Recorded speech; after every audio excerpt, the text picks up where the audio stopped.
The Middle Ages were an age of shadows and light, where faith was not merely a belief, but the very breath of existence.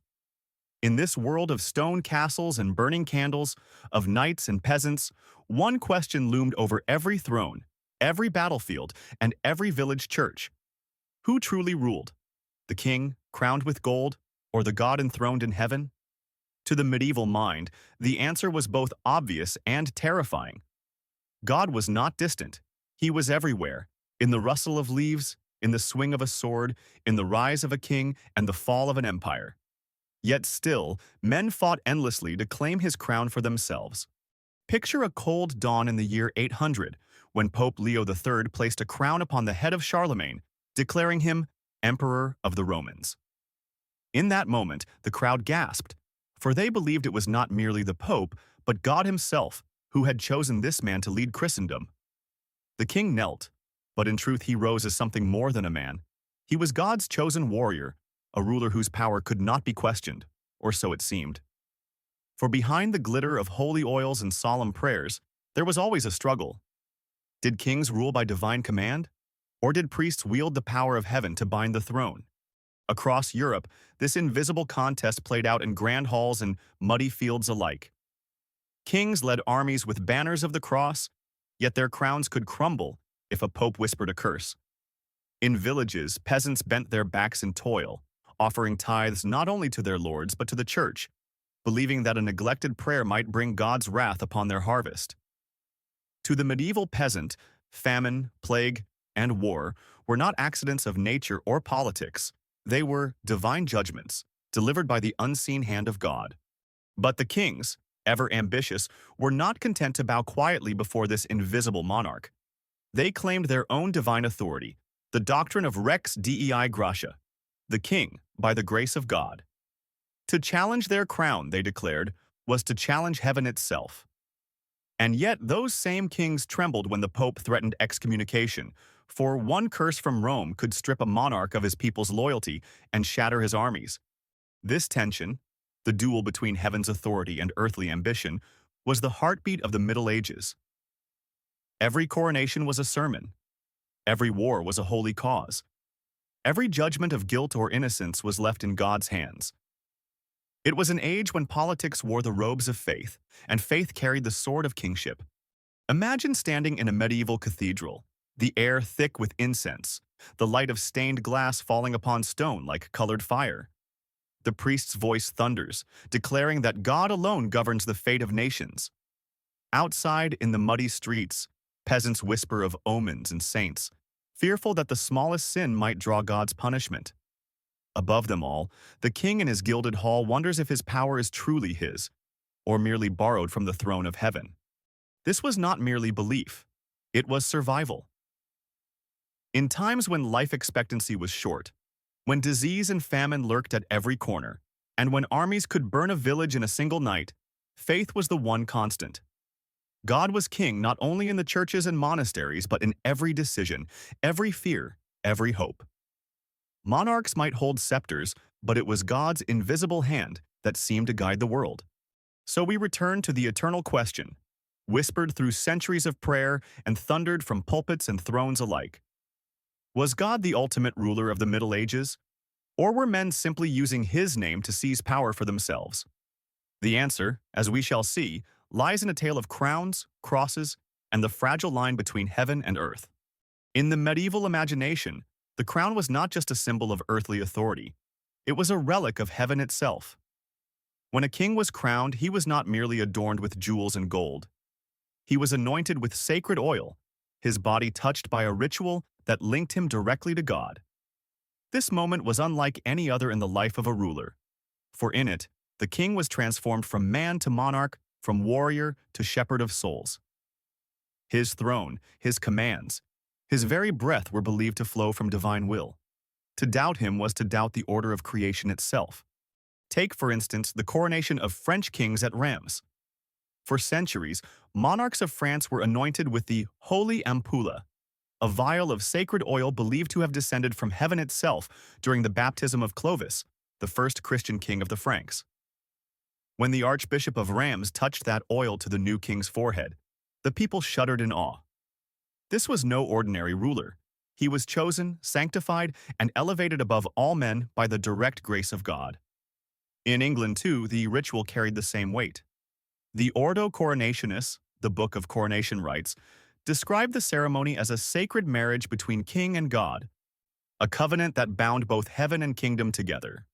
The doctrine that flowed from these rituals was clear. Kings ruled by divine right. Their power did not come from parliaments, from nobles, or from armies, but from the Almighty Himself. It was a shield against rebellion, a sword against doubt. If the king's authority came from God, then disobedience was not merely treason, it was heresy. This doctrine allowed monarchs to stand above the shifting tides of politics, for who could question the choice of heaven?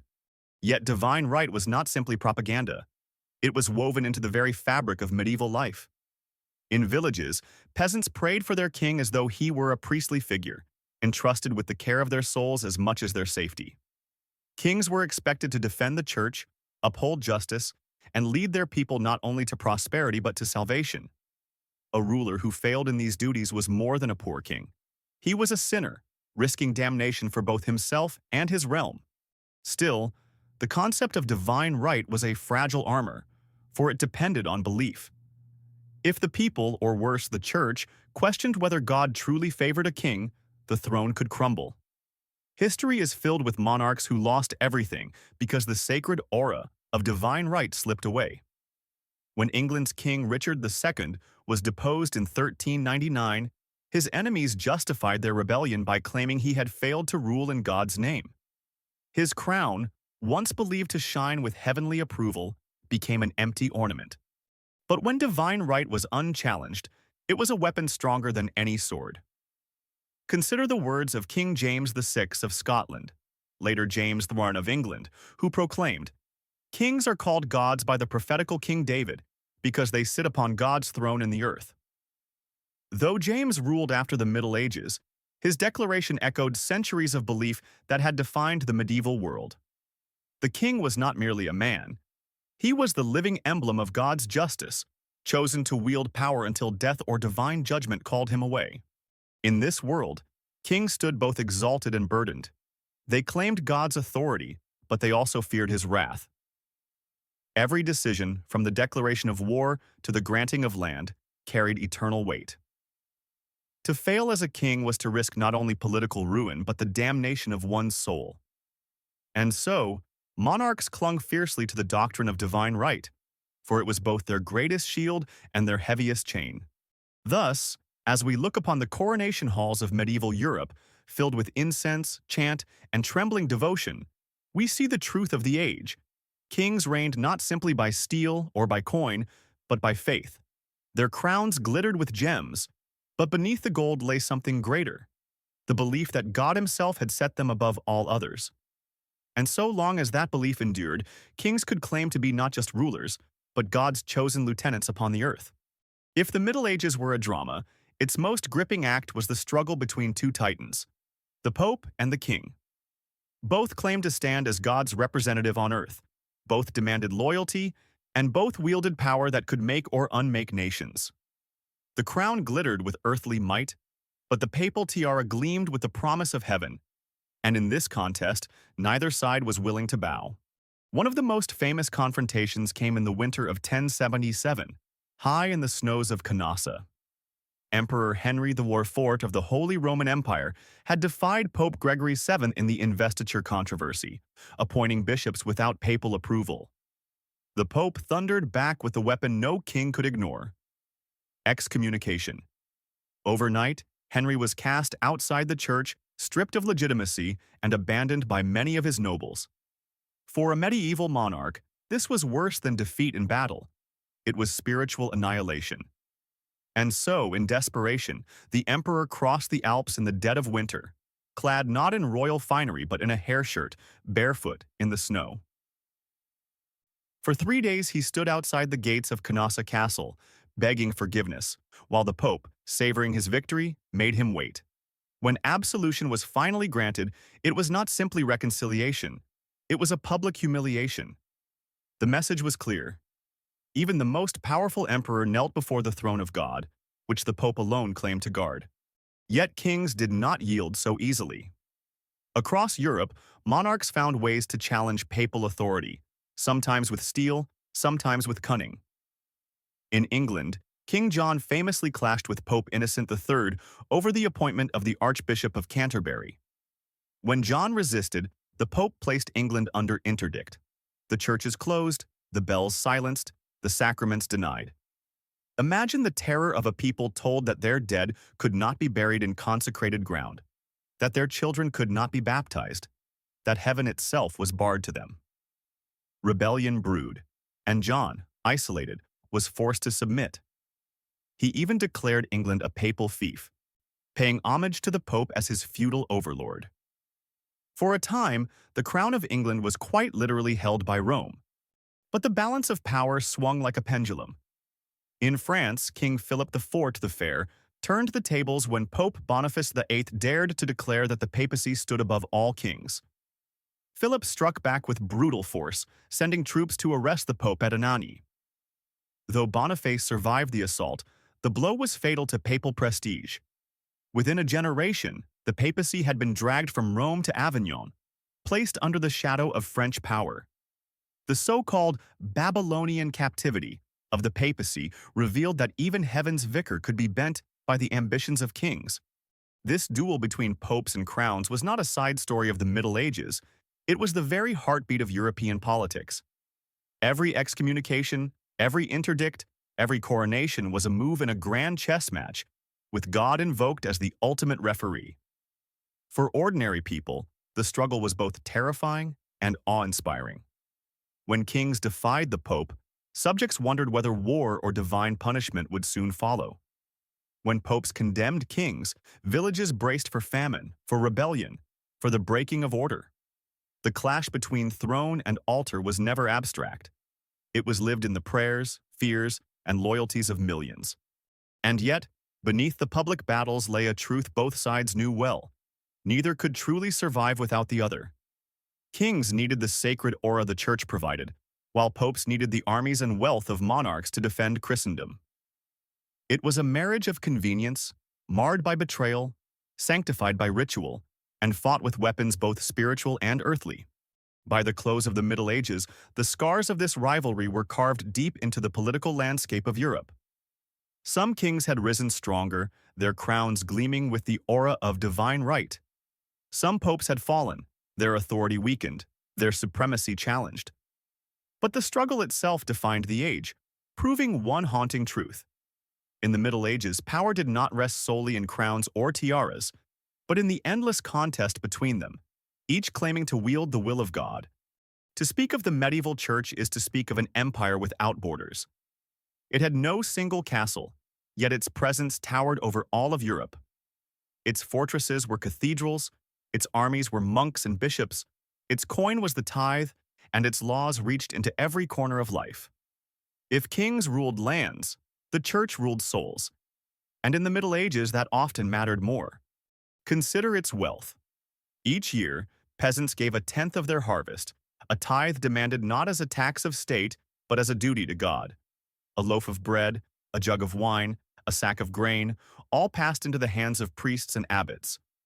Multiply this across kingdoms, and the riches of the church became staggering. Monasteries controlled vast estates, often larger than those of dukes and counts. Cathedrals rose into the heavens not only as symbols of faith, but as monuments to the church's wealth and influence, each stone paid for by the labor of the faithful. In truth, the church was not merely a spiritual body, it was the greatest landowner of Christendom. But land and wealth alone did not make it powerful. The church had its own laws, known as canon law, and courts to enforce them. Marriage, inheritance, oaths, even crimes. Many of these matters fell under the church's jurisdiction. A noble who wished to divorce his wife, a peasant accused of heresy, a merchant caught in dishonest trade. These were not judged only by kings or lords, but by the church's courts, where the sentence could include not just fines or prison but eternal damnation. No king could match that power, for while monarchs threatened the body, the church threatened the soul. Even its monasteries were not mere houses of prayer. They were centers of learning, guardians of ancient knowledge and hubs of political influence. The abbots of Cluny or Monte Cassino wielded voices that echoed through the courts of Europe. Monks copied manuscripts, preserved histories, and advised kings. Some monasteries even commanded militias to defend their lands. To imagine a monastery only as a quiet refuge of prayer is to miss its true role. It was a fortress of influence, woven into the fabric of medieval power. The papacy itself functioned as a monarchy, its palace in Rome a rival to any royal court. Cardinals moved like noble lords, ambassadors traveled across Europe in the Pope's name, and decisions made in Rome could shake kingdoms thousands of miles away. When the Pope issued a bull, sealed with lead and declared with solemnity, its words could raise armies, topple kings, or declare entire peoples outside the grace of God. No king's decree carried such absolute spiritual weight. Yet the Church's power was not exercised only through grandeur. Its strength lay in the daily rhythm of medieval life. The Church's bells marked the hours of the day. Its festivals shaped the calendar. Its sacraments marked birth, marriage, and death. From cradle to grave, no soul could escape its reach. To be cut off from the Church meant exile from community, from comfort, from salvation itself. The Pope might hold the keys of St. Peter, but every village priest held the keys to his parishioners' peace of mind. And so, in many ways, the Church was more than a kingdom. It was the kingdom within all kingdoms. Its armies did not always wear armor, but its legions of clergy carried crosses that could bend the will of kings. Its castles were not built of stone alone, but of belief, tradition, and fear. While monarchs rose and fell, the Church endured, its power stretching across borders, its authority binding all. For this reason, when kings sat upon their thrones, they knew they did not rule alone. In every hall, in every village, in every heart, the Church stood as both guardian and judge. If God was the ultimate king of the Middle Ages, then his Church was his visible kingdom on earth, vast, unshakable, and eternal. War in the Middle Ages was never just a contest of men and steel. Every clash of swords, every storming of walls, every desperate charge across a muddy field was believed to echo in heaven. Armies did not march only for kings or lords. They marched under the sign of the cross, convinced that God himself marched beside them. To a medieval warrior, the battlefield was as much a chapel as a killing ground. Knights fasted before battle, confessed their sins, and received absolution, for to die unshriven was to risk eternal damnation. They carried relics into combat, a fragment of a saint's bone, a piece of the true cross, or a vial of holy water. Banners embroidered with sacred symbols, crosses, lambs, or the Virgin Mary, were lifted high, fluttering above the clash of arms. To lose such a banner was more than defeat. It was sacrilege. To capture one was to claim God's blessing. The Crusades are perhaps the most dramatic example of this marriage between war and faith. When Pope Urban II called the First Crusade in 1095, he promised salvation to any who took up the cross to liberate Jerusalem. To fight was not merely a duty to king or country. It was an act of devotion, a pilgrimage with a sword. Entire armies marched east, convinced that each stroke of their blade carried them closer to paradise. Victory was celebrated as God's will made manifest. Defeat was interpreted as divine punishment for hidden sins. Yet this belief was not limited to distant crusades. Local feuds, dynastic wars, even skirmishes between neighbors were cloaked in the language of heaven. Before battles, priests walked the lines, blessing soldiers with holy water, urging them to fight with courage as warriors of Christ. Kings invoked God's will when they sought to justify conquest. The 100 Years' War between England and France was not merely about thrones and land. It was also framed as a struggle for divine favor. Joan of Arc herself embodied this belief. A peasant girl who claimed to hear the voices of saints, guiding her to lead armies. To her followers, she was proof that God still intervened directly in the affairs of men. But faith on the battlefield was a double-edged sword. When armies lost, the blame fell upon sin. Chroniclers often wrote that a defeated king had offended God, that soldiers had been impious, or that relics had been desecrated. Victory brought glory, but defeat carried shame not only political, but spiritual. A crushed army was not only beaten by men, it was judged by heaven. Even the rituals of battle bore religious meaning. The blessing of swords, the swearing of oaths upon relics, the burial of the fallen in consecrated ground. All these tied warfare to the sacred. Soldiers were promised indulgences, remission of sins, and eternal reward for their service. To die in such a cause was to earn the crown of martyrdom, transforming the battlefield into a gateway to paradise. And so, to medieval eyes, war was never simply human ambition, greed, or vengeance. It was a trial by combat on the grandest scale, a test in which God revealed his will through the fortunes of battle. Kings claimed victory as proof of divine favor. Popes thundered blessings or curses that swayed armies. To fight was to gamble not only with life but with eternity. Thus, the clash of arms in the Middle Ages cannot be understood without the shadow of the cross. For each arrow loosed, each charge sounded, was believed to be more than the act of men. It was the unfolding of God's judgment, written in blood upon the fields of Europe. Justice in the Middle Ages was unlike the justice we know today. In an age when evidence was scarce, literacy rare, and truth difficult to prove, men and women often turned to the highest court of all, God's. The belief was simple, even terrifying, that the Almighty would not allow the innocent to suffer unjustly. Thus were born the ordeals, rituals of fire, water, and combat, where divine judgment was expected to reveal the truth hidden from mortal eyes. Imagine a man accused of theft standing before his village. He is handed a red-hot iron bar and commanded to carry it a few paces. His hands are then bound and sealed. Days later, the priest examines the wounds. If they fester, he is guilty. If they heal clean, God has declared him innocent. The crowd gathers, holding its breath, believing not in man's decision but in heaven's. To us it seems cruel, arbitrary. To them, it was certainty. God's hand would not falter, or take the ordeal of water, reserved for witches and heretics. The accused was bound and cast into a river or pond. If the waters received them, sinking them gently below, it was a sign of innocence. If they floated, it was rejection. The water, pure and consecrated, refusing to hold a soul tainted with lies. Survival was not always mercy, for floating meant guilt, and guilt could mean death. Villagers watched in dread, convinced that the very elements revealed God's judgment. Perhaps the most dramatic ordeal was trial by combat, a practice that stretched across centuries. Two men entered the lists, each swearing upon holy relics that their cause was just. They fought not merely as men, but as champions of truth, for it was believed that God would grant victory to the righteous. In these duels, swords and maces became instruments of divine justice. A knight unhorsed and slain was not simply defeated, he was judged by heaven.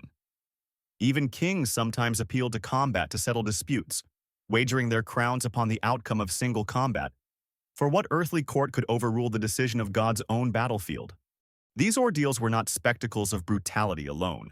They were wrapped in ritual. Priests blessed the combatants, invoked saints, and consecrated the iron or the water. The entire village gathered, not as bystanders but as witnesses to a divine trial.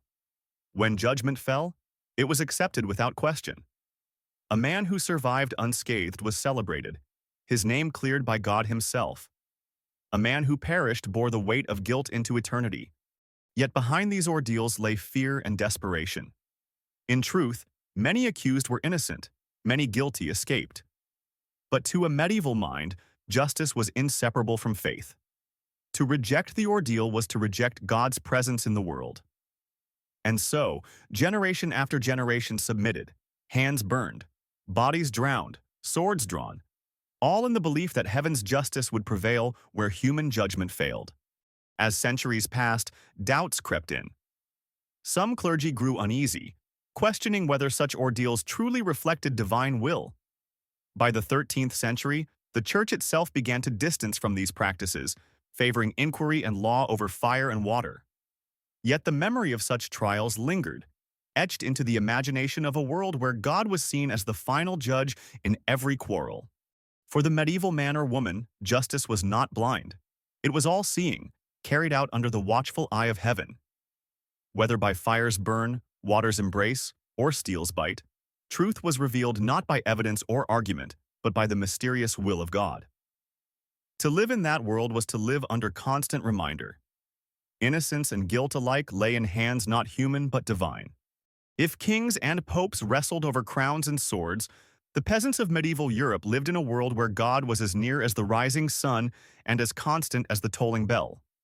For them, faith was not a lofty debate of theologians, but the rhythm of survival, a daily presence shaping every breath, every step, every hope. To wake, to toil, to rest, even to die, each moment was bound in invisible threads woven by the Almighty. The day began with bells. Their ringing came from the village church, often the tallest and most enduring building in sight, its steeple a finger pointing toward heaven. These bells were not merely markers of time, they were commands. The Angelus at dawn called men and women from their straw beds to the fields. The midday bell reminded them to pause in prayer. At Vespers, as the light faded, the sound drifted across plowed earth and thatched roofs, signaling the day's labors were done. To ignore the bells was unthinkable, for they stitched ordinary lives into the eternal rhythm of heaven. Every aspect of work carried sacred weight. A peasant guiding oxen through a muddy field prayed for strength. A woman spinning wool whispered invocations to saints for patience and steady hands. Even sowing seeds was a ritual, crossing the furrows in the sign of the cross, trusting that God would bless the earth with rain and sun. A poor harvest was not blamed on weather alone but on sin, either personal or communal. Drought might be punishment, floods might be warning. The land was holy, its bounty a gift, its barrenness a rebuke. The church was present in joys and sorrows alike. Baptism brought new life under God's protection. Marriage was a covenant witnessed not only by families but by the divine. Even death was wrapped in ritual, the toll of the bell, the prayers of priests, the burial in consecrated ground. For a peasant, the greatest fear was not poverty or hunger. They lived with those every day, but dying outside the church, unshriven, unblessed, cut off from eternal salvation.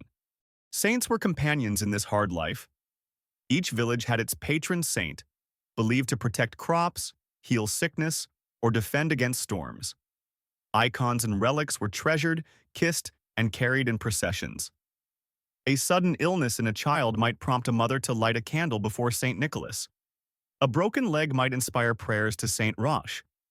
These saints were not distant figures, but neighbors in the unseen world, part of the peasant's family of faith. Festivals punctuated the grind of labor with bursts of color and joy. Christmas, Easter, Pentecost, and countless saints' days filled the year with celebration. Fields lay fallow on holy days, and villages gathered for feasts, games, and dances. The line between sacred and secular blurred. Processions wound through streets. Priests blessed bread and ale, and carols rang out by firelight. These moments were not mere leisure. They were reminders that life, however hard, was held in the care of God. Fear, too, haunted the peasant's soul.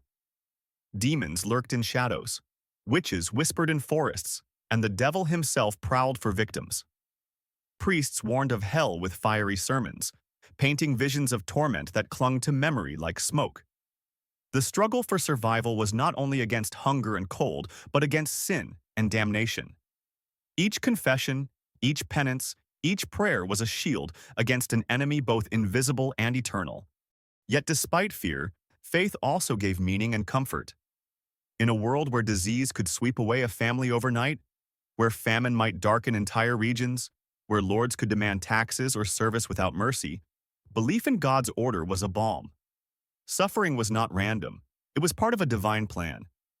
Obedience, patience, and prayer promised reward, if not in this life, then in the life to come.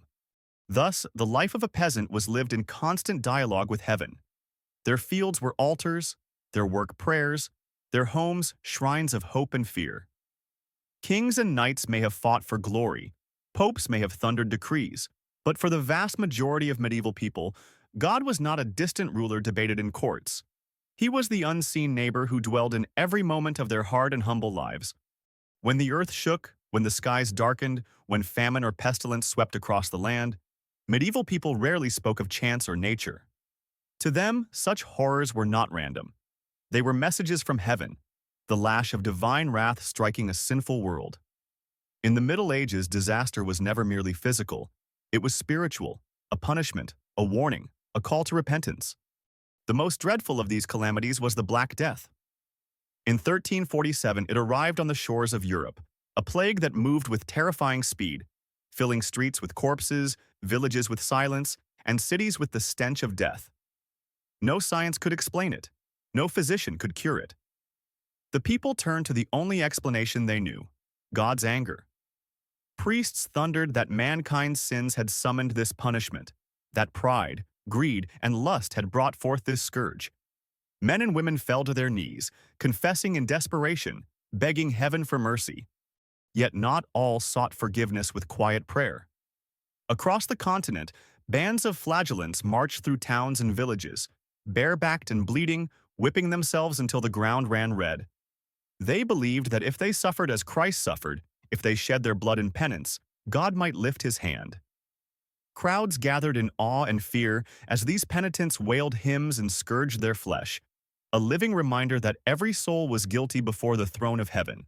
Famine, too, carried the mark of divine judgment. When rains failed or froze, when crops rotted in the field, when hunger hollowed bellies, it was not mere weather. It was God rebuking his people. The Great Famine of 1315–1317 turned Europe into a land of desperation. Men ate roots, horses, dogs. Some whispered of darker hungers. Chroniclers recorded the despair not as misfortune but as punishment, a scourge upon Christendom for sins unconfessed. For peasants watching their children starve, it was not the sky that betrayed them, but heaven itself. Even storms and floods bore sacred meaning. Lightning striking a church was a dire omen. Floods drowning villages were seen as echoes of Noah's deluge, a reminder that God could wipe away the world in an instant. Earthquakes shook not only the ground but the conscience. In 1348, when an earthquake rattled much of Italy, many declared it was the herald of the plague to come, proof that God's fury rumbled beneath their feet. Disaster shaped politics as much as piety. Kings proclaimed days of fasting and prayer, leading their people in public acts of repentance. Processions wound through city streets, priests carrying relics, citizens barefoot and weeping. In the face of calamity, rulers knew their crowns were fragile things, for subjects looked less to kings than to heaven for salvation. If a monarch was judged sinful, he might be blamed for summoning God's wrath upon his people, his legitimacy crumbling with the harvest. Yet disasters did more than terrify. They reinforced the church's grip on society. In times of plague and famine, priests offered confession, absolution, and last rites, binding terrified souls closer to the church. Relics were carried from town to town, drawing crowds desperate for miracles. Pilgrimages multiplied as sinners sought forgiveness through long and perilous journeys. Every disaster tightened the bonds of faith, even as it deepened the shadows of fear. But perhaps the greatest weight was psychological. To live in such a world was to see life itself as fragile, balanced on the edge of divine favor. A good harvest, a spared village, a sudden survival, all these were read as blessings, proof of God's mercy amid wrath. For medieval men and women, heaven was not silent. It spoke in thunder, plague, and hunger. Every disaster was a sermon, every calamity a judgment. Thus, the Middle Ages were haunted by the sense that God's hand was ever raised, ready to bless or to strike. Kings could command armies, lords could command peasants, but none could command the will of heaven. In plagues, famines, and floods, God reminded the world that he alone was the true ruler, his wrath a power before which all crowns and castles crumbled like dust. For centuries, the authority of kings and popes seemed unshakable, upheld by ritual, fear, and the conviction that God himself had ordained it. Yet beneath this towering edifice of faith, cracks began to form. Not all believed the church spoke with heaven's voice, and not all accepted that kings ruled by divine right. In whispers at first, then in flames of rebellion, voices rose to challenge the sacred order. Heresies spread like sparks in dry straw. The Cathars of southern France rejected the church's wealth and pomp, preaching a purer faith that saw the material world as corrupt. To them, the bishops who lived in splendor were not servants of God but betrayers of Christ. Whole towns followed this teaching until the papacy declared a crusade not against distant Muslims but against fellow Christians. The Albigensian crusade was brutal, slaughtering thousands, yet the heresy proved the terrifying truth. Belief could be turned against the very institutions that claimed to guard it. In England, the voice of John Wycliffe thundered from Oxford's halls. He argued that the Bible, not the Pope, was the ultimate authority, and he translated Scripture into English so that common people could read it. To the Church, this was dangerous, even revolutionary. For if every man could read God's Word, who would need priests to interpret it? Though Wycliffe died a natural death, his teachings spread, and his followers, the Lollards, were hunted as heretics. But the seed of resistance had been sown. On the continent, Jan Hus carried that seed further in Bohemia. Inspired by Wycliffe, he denounced corruption among the clergy and insisted that Christ alone was head of the Church. His fiery sermons drew crowds, igniting a movement that shook kingdoms. The Church condemned him, summoning him to the Council of Constance under promise of safe conduct. Yet there he was seized, tried, and burned alive in 1415. As the flames consumed him, he cried out that his truth would endure. And indeed it did. His followers waged wars against papal armies, proving that faith could be a weapon as powerful as any sword. Even within the Church itself, reformers rose. Monks called for stricter lives of poverty, denouncing abbots who dined like princes. Mystics spoke of visions and direct encounters with God, experiences that bypassed the hierarchy of clergy. Figures like Catherine of Siena dared to rebuke popes themselves, urging them to abandon luxury and return to Rome when the papacy languished in Avignon. These voices were not enemies of faith, but its fiercest defenders, demanding that leaders live as true shepherds, not as kings in cassocks. The Great Schism of 1378 drove the wound deeper. When rival popes were elected in Rome and Avignon, Christendom itself fractured. Two men, then three, each claimed to be the true vicar of Christ. Kings chose sides, bishops wavered, and ordinary people despaired. If the Church was meant to be the one unbreakable pillar, how could it be split by ambition and pride? To many, it seemed proof that men, not God, were guiding the tiara. Kings, too, felt the sting of doubt. When monarchs oppressed their people, revolts erupted not only against earthly injustice but against the claim of divine right. The Peasants' Revolt of 1381 in England carried banners that cried, "When Adam delved and Eve span, who was then the gentleman?" It was a question as radical as any heresy. If God created all equal, who gave kings the right to oppress? Though the revolt was crushed, its cry echoed across the centuries. These challenges did not topple the medieval order, but they revealed its fragility. The throne and the altar still stood, but the belief that had upheld them was no longer unquestioned. Men and women had begun to ask, does God truly speak through kings and popes? Or do kings and popes speak only for themselves? In that question lay the seeds of a transformation that would shake the very foundations of Europe. For once, belief itself was turned against power. Nothing, no crown, no mitre, no kingdom, could ever be safe again. At the heart of the Middle Ages, beyond crowns and crusades, beyond famine, plague, and revolt, one figure reigned supreme, not always seen, not always understood, but always present. God was the silent sovereign, the invisible king who stood above kings and popes alike. His throne was the heavens, but his shadow lay across every village, battlefield, and cathedral. The question was never whether he ruled, but how his rule was understood, and who claimed to wield it on his behalf. Kings declared themselves chosen by divine right, their coronations drenched in ritual and sanctified with sacred oils. They sat upon gilded thrones wielding scepters as though they were the very rods of heaven. Yet the power they claimed was fragile, dependent upon belief. A king could be toppled if his people or his church decided he had lost God's favor.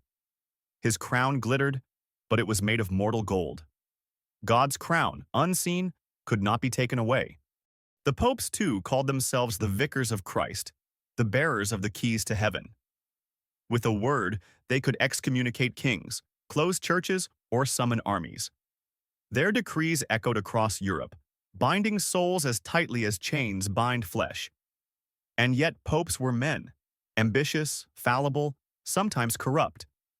They quarreled, divided, and even fell under the sway of kings. If they claimed to be the mouthpiece of God, the rival popes of the Great Schism revealed that even heaven's voice could be muddled by earthly ambition. Meanwhile, the Church, vast and unyielding, ruled over daily life with unmatched authority. Its bells structured the hours, its sacraments marked every stage of existence, its teachings shaped thought itself. To live in Christendom was to live within the Church's kingdom, visible and all-encompassing. But even this kingdom depended on faith, on the belief that priests and bishops truly stood between man and God. When heretics, reformers, and visionaries questioned this, they tore at the veil, reminding the world that God's rule could not be monopolized by any one institution. And what of the people? The peasants in their fields, the soldiers in their armor, the mothers rocking children by firelight. For them, God was not abstract, not distant. He was the rhythm of their days, the answer to their fears, the explanation for every joy and sorrow.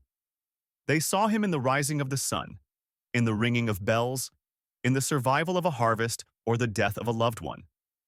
To the poor and humble, God was both king and companion, terrifying in wrath yet tender in mercy. Plagues, famines, floods, and wars reminded all that human power was fragile. No matter how mighty a king or pope might seem, all bent before disaster, all trembled before death.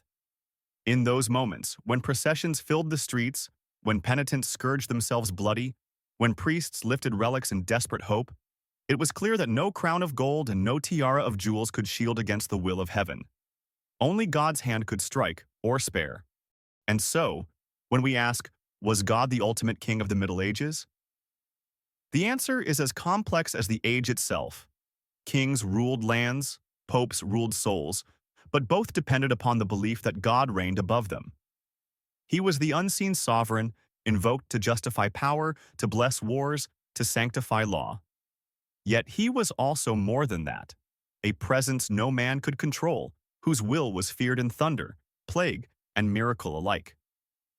Perhaps it is best to see the Middle Ages not as a time when kings ruled in God's name, but as a time when God ruled through the imagination of mankind. His invisible crown weighed heavier than any earthly one. His unseen throne overshadowed all courts and castles. Monarchs fell, dynasties crumbled, popes quarreled, but the belief that God governed the world endured.